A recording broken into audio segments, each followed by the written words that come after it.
Hi, it's me again with Corel Tip to Trick. Somebody's trying to turn this photo into this with a baseball around it, and it looks. And I just did this. So I know it has done, and I sent it to them, and they said that's great. So I thought I'd show.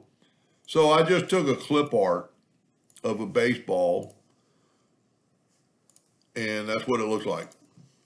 It's pretty small. I'm not going to do anything about it. I'm going to trace bitmap, outline, trace clip art. Traces it pretty good. It's a large file. I search for a large file. Then group and ungroup it.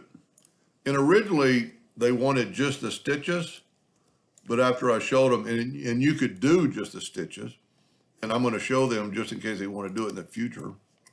I'm going to make a copy of this, and I'm going to put it down here, and I'm going to left click, right click. I'll left click, no fill, right click on outline.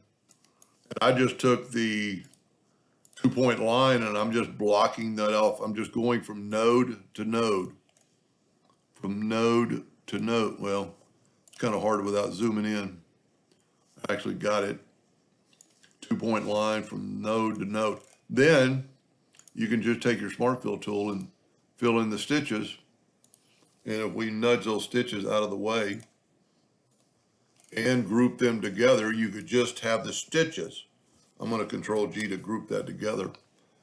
But I'm actually going to take this and make it all black.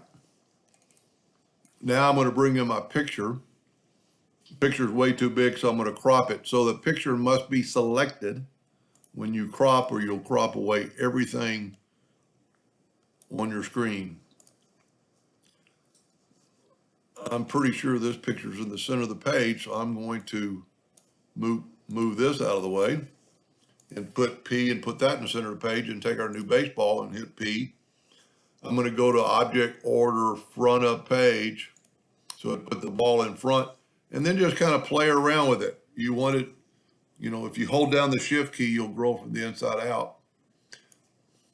That looks pretty good. I'm going to select the whole thing and group it together. I'm going to go to bitmap and convert it to a bitmap for the vignette effect to work. And then I'm going to go to Effects and Creative and go down to Vignette. And I'm going to pick an ellipse. And you see that the picture has stopped. The ellipse has stopped. And you could play around this and have more or less. They're actually making a button out of this.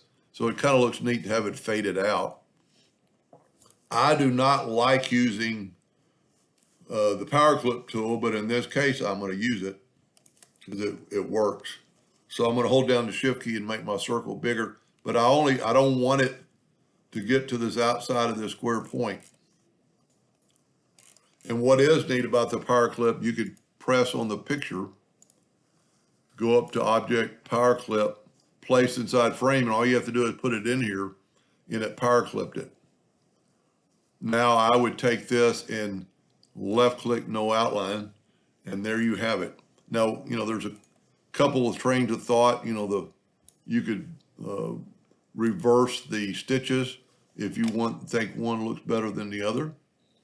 And those are both pretty close. This has a little bit more of a vignette than the other one. But that's they're going to make 4-inch buttons out of it.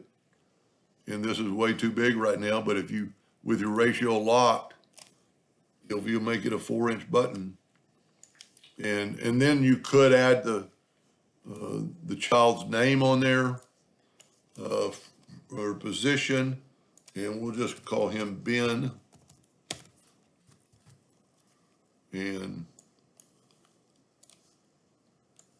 you could put it anywhere you wanted to. But Ben number 13 or whatever it is, when you print it out. Of course, I'd use a different font. Let's see what college block looks like. That looks pretty good. I would just make sure it's centered to make sure there's not any other stitches. Maybe make it a little bit smaller. Pretty cool idea. I like it. Hope that helped. Thank you for watching.